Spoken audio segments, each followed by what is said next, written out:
is 6:45 and now to the top stories you need to know this morning. One of the 4 Marines killed in yesterday's deadly shooting rampage in Tennessee is a Massachusetts native. The Springfield Republican is reporting that he is 40-year-old Sergeant Thomas Sullivan. He grew up in Springfield, and family members tell the paper that he served 2 tours in Iraq and earned a Purple Heart.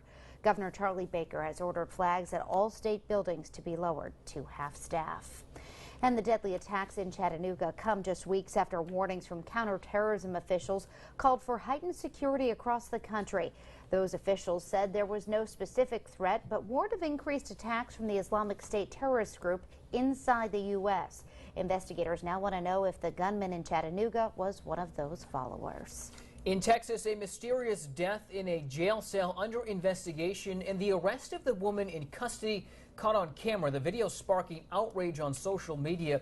Take a look. The video appearing to show Sandra Bland being tackled by police just outside of Houston after a routine traffic stop. A statement by police saying she was argumentative and uncooperative. 3 days later, Bland is dead in her jail cell. Authorities calling it suicide.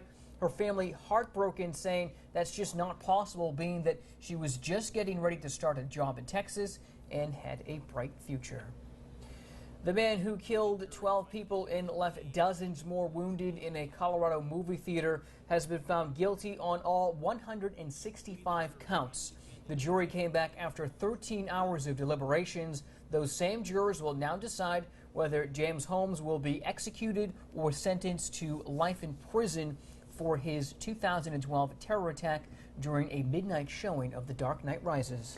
The doctor treating President George H.W. Bush for a broken bone in his neck says he is expected to make a full recovery. The 91-year-old hospitalized in fair condition a day after he injured himself in a fall at his summer home in Maine. The doctor says the type of injuries Bush has typically take 3 to 4 months to heal at his age. He says the former president's spirits are good. The 14-year-old killed while snorkeling with her dad in Narragansett has been identified as Maya Stanton of Southfield, Massachusetts. Stanton disappeared on the waters off of Newton Rock on Wednesday. She was missing for hours. CPR was performed on scene, but she was later pronounced dead at South County Hospital. A town councilor tells ABC 6 News they are looking to put better signage in the area to alert swimmers of the dangers and to urge them, if they're going to risk it, to wear life vests. An alleged shoplifter is dead after jumping from the garage at the Providence Place Mall. Police say the woman was trying to get away from security guards on the scene. ABC 6 News reporter Kainani Stevens is live outside Providence Place with more this morning. Kai? Doreen, Mike, good morning. I'm standing right in front of the spot where that 35-year-old woman jumped to her death. She was running away from security guards when she got to the edge of the first floor landing, climbed over the railing and jumped 25 feet into that grassy area next to I-95. Now, all of this took place last night around 7 p.m. when Nordstrom security officers went up to the woman, allegedly asked her about if she had taken anything from the store. And while they were talking to her, the woman took off, running out of the store and the length of the parking garage. Security guards followed her, and that's when the woman climbed over the railing and fell about 25 feet when she jumped into that grassy area next to I-95. Now, the woman was rushed to Rhode Island Hospital, where she was later pronounced dead. The mall remaining open through this entire incident and during the police investigation. At this time, we do not know what the woman was alleged to have stole, and her identity has yet to be released. Live outside the Providence Place Mall, I'm Kainani Stevens, ABC 6 News. Thank you, Kai. Rhode Island is making strides to become a hub of cybersecurity in America. And yesterday, some of the top minds in the country met at the Naval War College in Newport to discuss the topic. Rhode Island is one of only 4 states in the country with this type of task force devoted specifically to cybercrime. The purpose of the summit to develop strategies to fight cyber attacks and start building partnerships between huge private companies and the government to create a joint defense. How big a threat is this right now? It's a huge threat. This is actually beyond hacking. This is legitimate access, basically stealing credentials and logons and gaining a foothold inside our critical infrastructure. To spy. Experts say countries like China and Russia have already made cyber a priority and use legitimate businesses to find their way into America's government and wallets. 2 years after its creation to help survivors and victims of the Boston Marathon bombings, the One Fund says its mission is complete.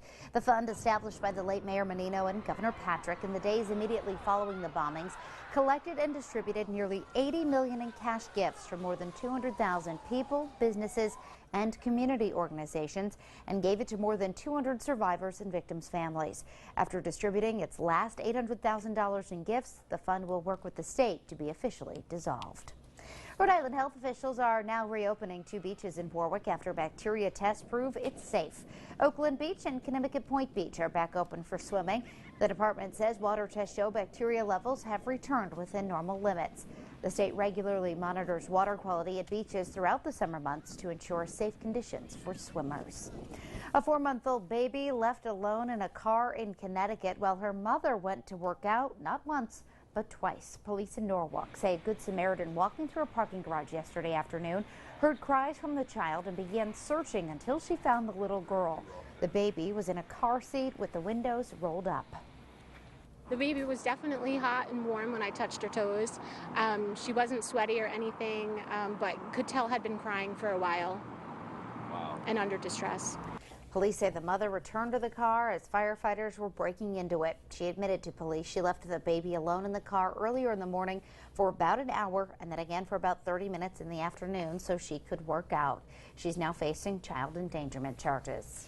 How low can you go? A man in Brockton puts that to the test, taking advantage of an elderly woman's kindness.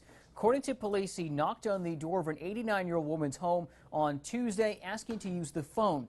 When she let him in, he tied her up with scarves and an electrical cord, then stole her jewelry before leaving her there. Terrified, cut and bleeding, she found the strength to crawl out into her yard and yell for help.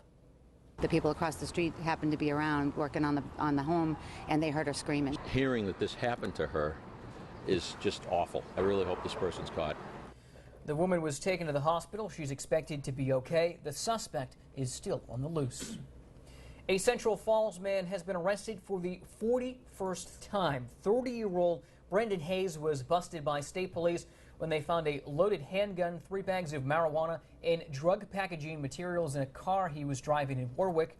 Hayes' long criminal history includes 38 arrests in Massachusetts and 2 other here in Rhode Island. He was just recently released after serving an 18-month sentence for assault and other crimes. A scary situation in Rentham. The bomb squad called in and streets shut down after firefighters find unused blasting caps near a chemical spill. It happened at a house at 500 West Street just before 2:30 yesterday afternoon.